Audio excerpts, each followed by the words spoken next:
Përshëndetje të nderuar shikues në këtë edicion në Top Channel. Temperaturat janë ulur ndjeshëm sot në gjithë Shqipërinë, si pasojë është rikthyer dëbora në verilindje dhe juglindje të vendit, ndërsa në porte u është bërthirje mjeteve të vogla të mos dalin në lundrim. Gjatë pasdites pritet rritje e shpejtësisë së erës.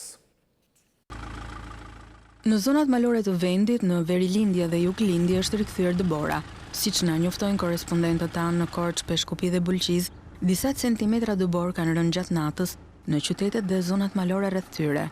5 cm është trashësia maksimale në Dardhë dhe më pak në zonat e tjera, ndërsa nuk raportohen probleme nga qarku i Korçës. Në Peshkupi trashësia e dëborës arrin në 10 cm sipas autoritetit të rrugëve. Disa akse përshkohen me zinxhir vetëm për pak kilometra, por në disa fshatra të Dibrës ka probleme me energjinë elektrike. Rreshjet vazhdojnë të bien edhe në Bulqiz, por nuk raportohen probleme, ndërsa në Bregdet moti i keq po bëhet pengesë për lundrimet. Shpejtësia e erës pritet të kalojë 100 km/h, si dhe deti fuqin deri në 8 ball. Mjetet lundruese të vogla janë njoftuar të mos dalin në det të hapur. Sinoptikanët kishin paralajmëruar për një rikthim të dimrit në pranverë, për shkak të ndryshimit të situatës sinoptike në vranësira dhe rreshje. Mjekët sot në gjithë vendin janë në një protest një orësha, ata protestojnë kundër dhunës. Në Shkodër thanë se ligjet duhet jenë më të rrepta ndaj atyre që ushtrojnë dhunë në mjediset e spitaleve. Mjekët e spitalit rajonal në Shkodër kanë dalë në një protest kundër dhunës ndaj bluzave të bardha. Mjekët kanë protestuar në shenjë sensibilizimi për rastet e dhunës të ndodhura në vend. Ata dënuan rastin e dhunës të ndodhur pak ditë më parë dhe u bën apel organeve shtetërore, si dhe qytetarëve, që të respektojnë misionin e bluzave të bardha. Ajo që do të donim të theksonim, dy gjana janë të rëndësishme. Me të vërtet njerëzit mund të mos i dojnë bluzat e bardha, mund të mos i respektojnë, por është gjithçka e pa pranueshme e dhuna që ushtrohet ndaj bluzave të bardha. Duhet të kenë parasysh që edhe të mirë kuptohet angazhimi profesional i bluzave të bardha. Mjeku Gëzim Galiqi tha se bluzat e bardha kanë qenë dhe do të jenë në shërbim të qytetarëve, dhe rastet e dhunës janë të papranueshme. Mesazhi esencial është që popullit ta kuptojnë që mjeku e ka mik dhe në shërbim të tij. Argumenti tjetër është për institucionet ligjvendëse, parlamentin e merrall të shpresojnë legjislacionin që të ketë një stepje kur ballafaqohen me bluzat e bardha. Mjekët u bën thirrje organeve legjizbatuese që ta shpresojnë masat ndaj dhunuesve të mjekëve, të cilët duhet të jenë të sigurt në punën e tyre.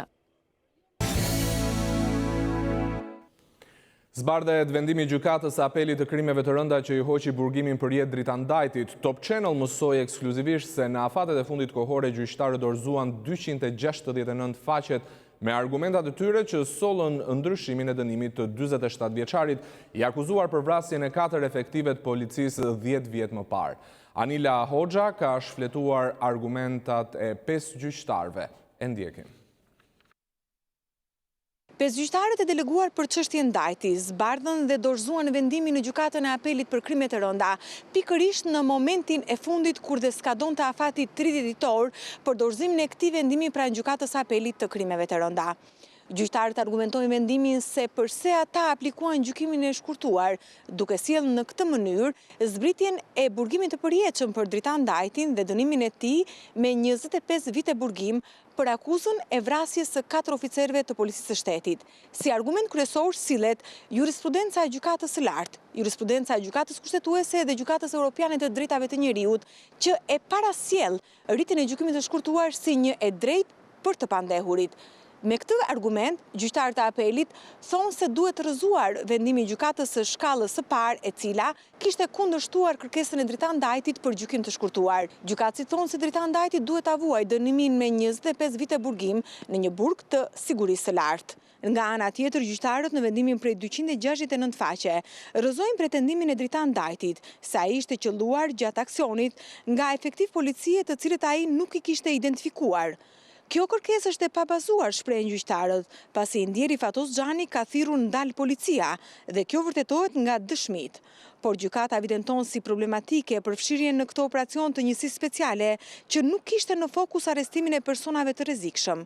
Nuk u arrit të qartësohet, thuhet mëtej, se përse përgjimi dhe vëzhgimi u transformuar në pak qaste në një aksion për kapjen e Dritandajtit. Madje gjykata vendos në pikpyetje dhe dëshminë e policëve të mbijetuar, që kanë dëshmuar se ata ishin instruktuar përpara se të niseshin në operacion. Pasi sipas gjykatës, ndryshimi i befti i aksionit i ka gjetur ata të papërgatitur. Përdorimi i një arme të paidentifikuar në aksion, thuhet mëtej, e bëri të pamundur faktin se kush e ka përdorur këtë armë, me të cilën u plagos Dritandajti. Punonjësit e policisë nuk kanë respektuar rregullat e sigurisë minimale, thot gjykata, për të mbrojtur jetën e tyre gjatë këtij operacioni. Por kjo gjë nuk e legjitimonte Dritandajtin, që të qëllonte drejt tyre, shpjegohet mëtej. Dhe në këtë pikë, gjykata e apelit lën në fuqi vendimin e shkallës së parë, duke shpallur fajtor Dritandajtin për vrasjen e Kastriot Feskajt, Fatos Xhanit, Altin Dizdarit dhe Sajmir Duskollarit.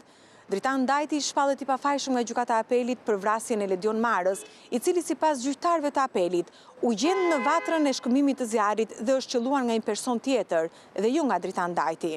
Tashmë prokuroria e krimeve të rënda ka 15 ditë kohë për të dorëzuar rekursin në gjykatën e lartë. Për Top Channel, Anila Hoxha.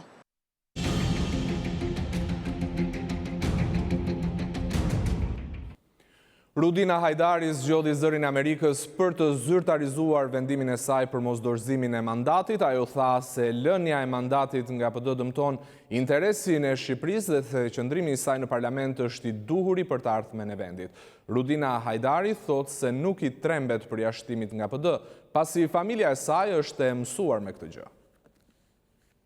Edhe pse zërat ishin artikuluar prej ditësh se deputetja Rudina Hajdari nuk do e dorëzonte mandatin e deputetit, ajo zgjodhi që këtë fakt ta bëj publik përmes një interviste në Zërin e Amerikës. Sipas zonjës Hajdari, dy janë arsyet që e detyruan atë të mos heqë dorë nga mandati, duke përmendur madje edhe destabilizimin e vendit. Qëndrimi në parlament do ishte vendimi më i dur që do t'i bëja dhe do të shërbeja të ardhmës së Shqipërisë. Ky vendim për të dorëzuar mandatet në mënyrë on blok dëmton interesin e Shqipërisë në dy mënyra. E para, ajo dëmton proceset integruese në Bashkimin Evropian, por gjithashtu dëmton dhe marrëdhëniet tona bilaterale me partnerët tanë strategjik, siç është Bashkimi Evropian dhe Shtetet e Bashkuara të Amerikës. Ky vendim mund na çojë dhe në një destabilitet, rrezikon vendin që të shkojmë në destabilitet. Duke dhënë shumë arsye për mosdorëzimin e mandatit të saj si deputete, Hajdari përmend edhe vendimin e partisë në të cilën bën pjesë, vendim që e ka konsideruar të nxituar dhe të pakonsultuar me të.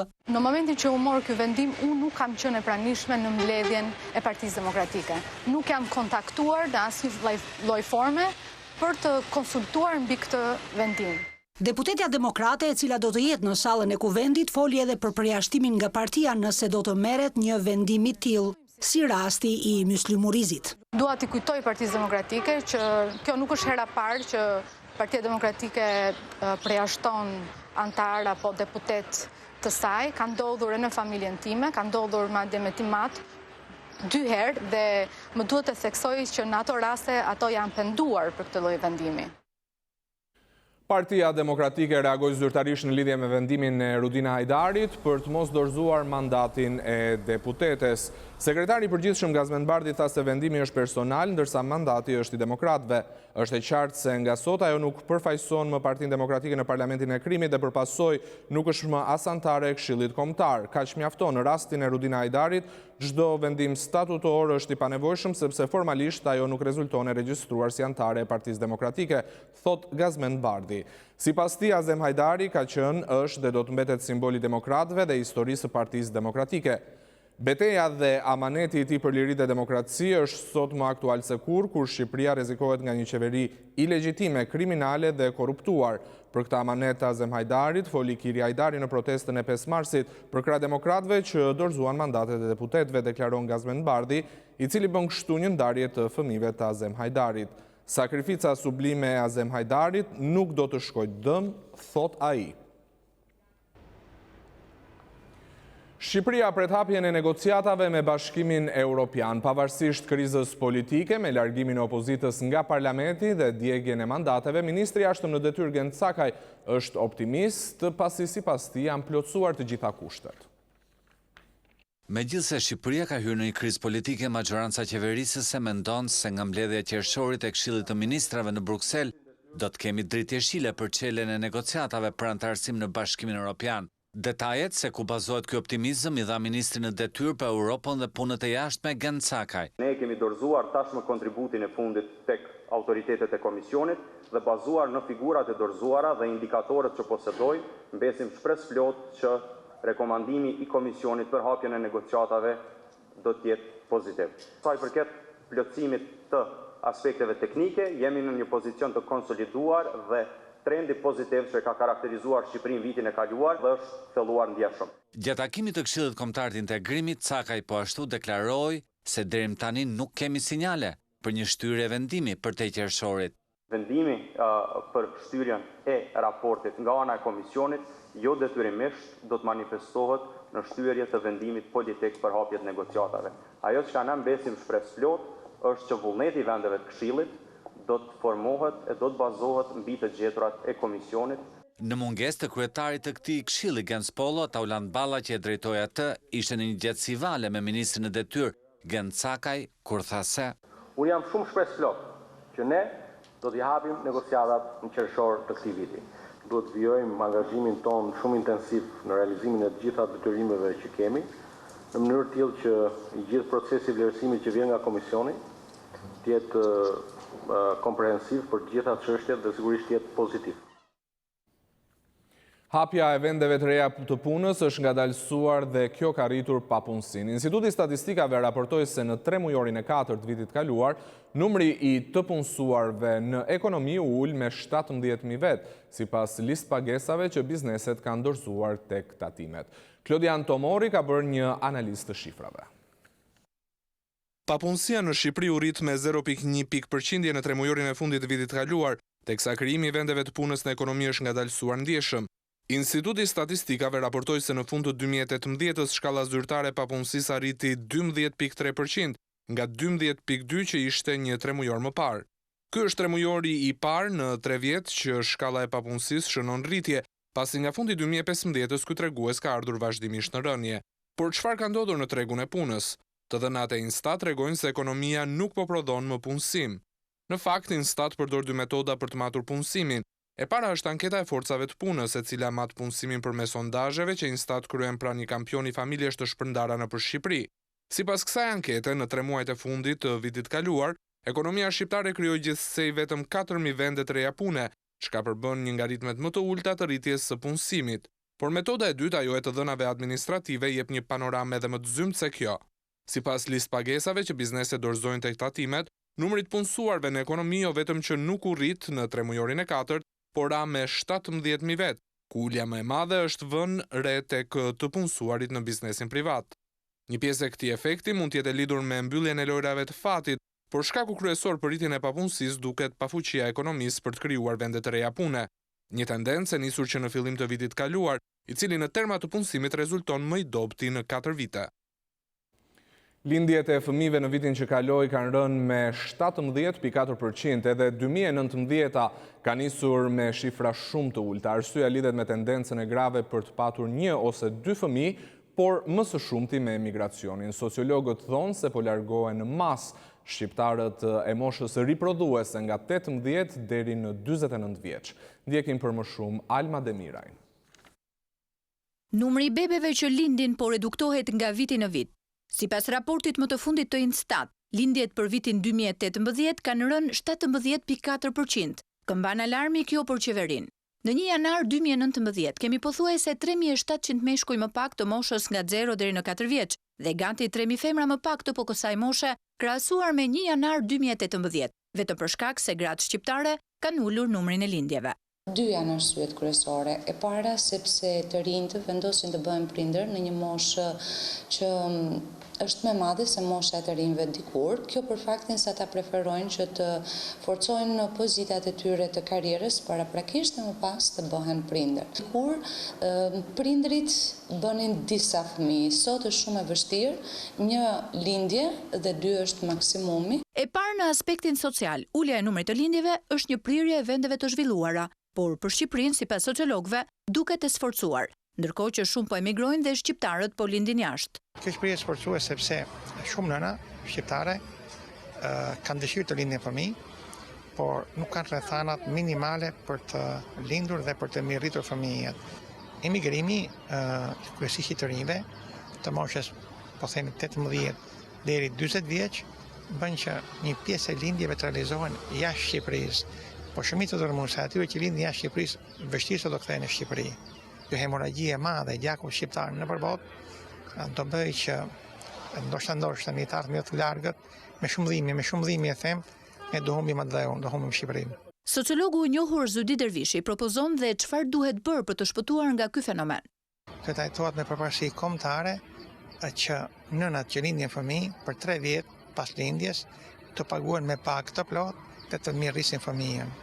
Kjo do ishte padyshim një zgjidhje që duket pak utopike, duket pak futuriste, por në fakt është një zgjidhje realiste, sepse është një zgjidhje që i siguron ardhshmëri kombit shqiptar në Ballkan. Një ndër politikat e qeverisë këtë vit ishte shpërblimi me bonus për nënën për fëmijën e parë 40.000 lekë, për të dytin 80.000 lekë dhe fëmija i tretë 120.000 lekë. Dhe shohim në këto momente, nderuar shikues, një lajm të minutave të fundit është duke u dhënë në gjykatën e krimeve të rënda pretenca për Klement Balilin. Do të lidhemi direkt me gazetaren Anila Hoxha. Anila, përshëndetje, çfarë ndodh në seancë? Përshëndetje, në fakt ka dështuar qëndrimi i prokurorisë për të shpallur pretencën për të konsideruarin si Eskobari i Ballkanit Klement Balilin.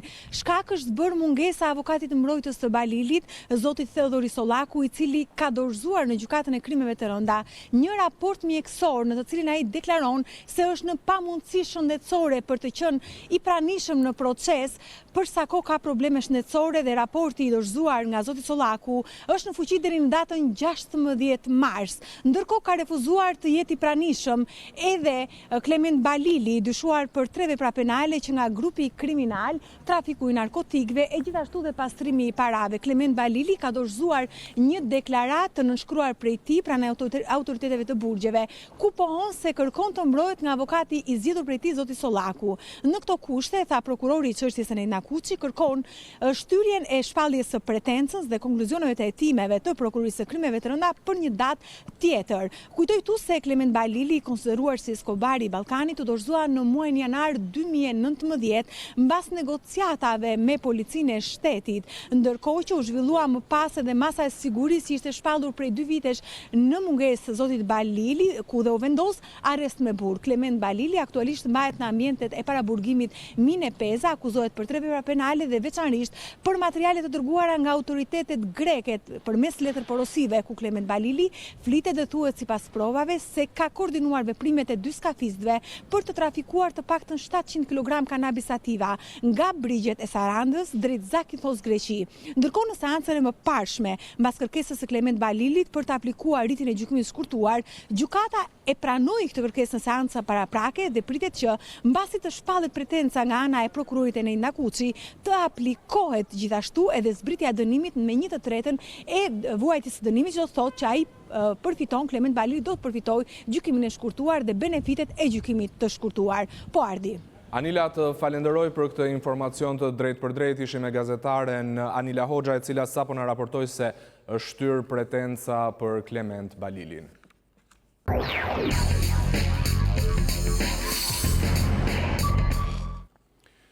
Kuvendi i Kosovës po zhvillon një seancë të jashtëzakonshme me një pikë të vetme në rendin e ditës, diskutimi për vendimet e qeverisë për ndarjen e parave.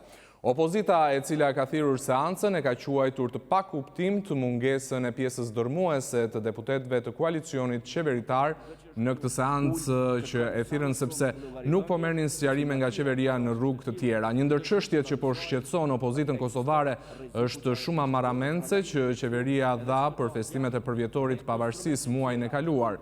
Kjo qeveri, tha deputeti i Lidhjes Demokratike të Kosovës Driton Selmanaj, i ka ndryshuar funksionin dhe lapsi. Në vend që të më shkruajnë me laps, këta vjedhin me laps, ka thënë Selmanaj. Dhe në këtë seancë, kryeministri do t'i kërkohet llogarisë se ku kanë shkuar 500.000 eurot e caktuara për festën.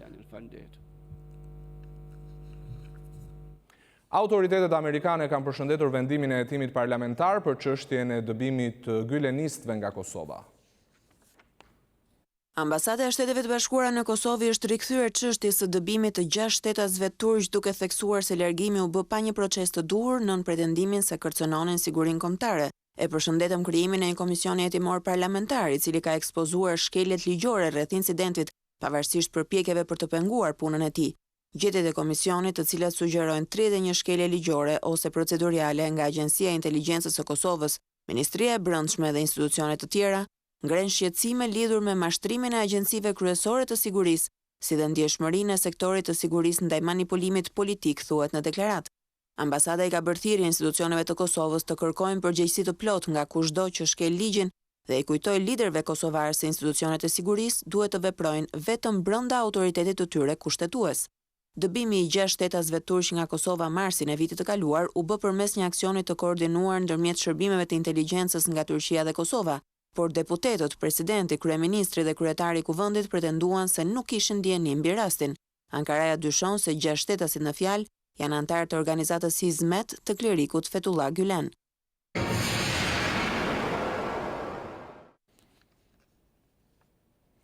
Parlamenti britanik do të hedhë për votim planin për daljen nga Bashkimi Evropian pasi kryeministria Theresa May bindi krerët e bashkimit për ndryshime. Ajo u shfaq në një konferencë për shtyp në Strasburg me presidentin e Komisionit Evropian, Jean-Claude Juncker.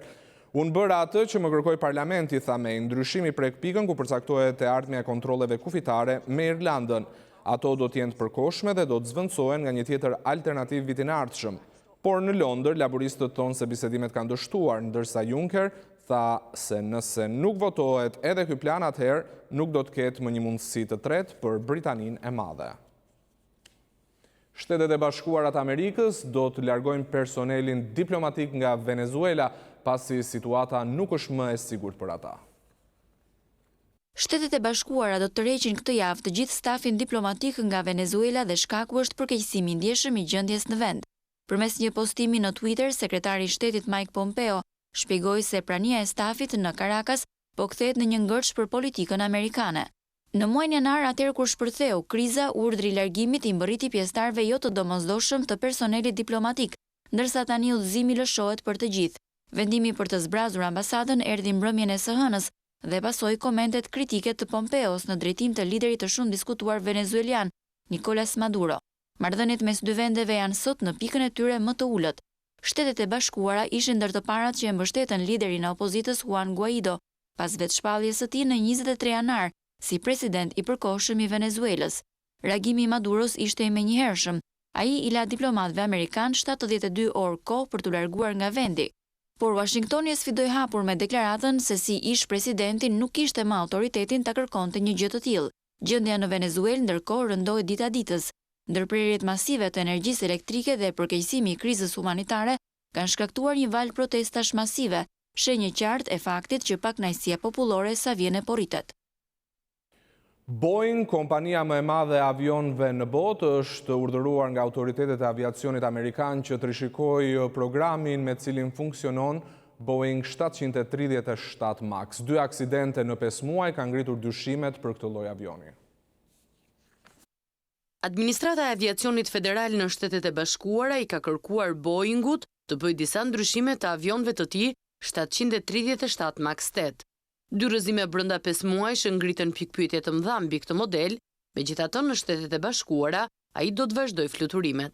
Prodhuesi më i madh i avionëve në botë do t'i vendos Max 8-s një software të ri e do të rishikojë sistemet e manovrimit. Sekretarja e transportit në SBA, Elaine Chao, i siguroi pasagjerët se autoritetet i kanë marrë shumë seriozisht zhvillimet e fundit e po bëjnë të gjitha verifikimet e nevojshme. Boeing 737 është konsideruar deri vonë si shtylla kurrizore e flotave të avionëve në mbar botën. Por cili është problemi me këtë model? Ekspertët shpjegojnë se me zhvendosjen e motorëve avioni ka tendencën që të ngrejë majën e tij. Në rastin më të keq, kjo mund të shkaktojë efektin e çarjes së fërkimit me ajrin, pra ngadalësimin e motorëve dhe rrëzimin e mjetit. Për ta shmangur këtë efekt, Boeingu ka instaluar sistemin e quajtur MCAS, fal të cilit me të kuptuar situatën e vështirë të fluturimit, hunda e avionit ulet automatikisht, e kësaj i shmanget efektit të fërkimit me ajrin. Megjithatë, fillimisht kompania nuk ua komunikoi siç duhet këtë risi pilotëve.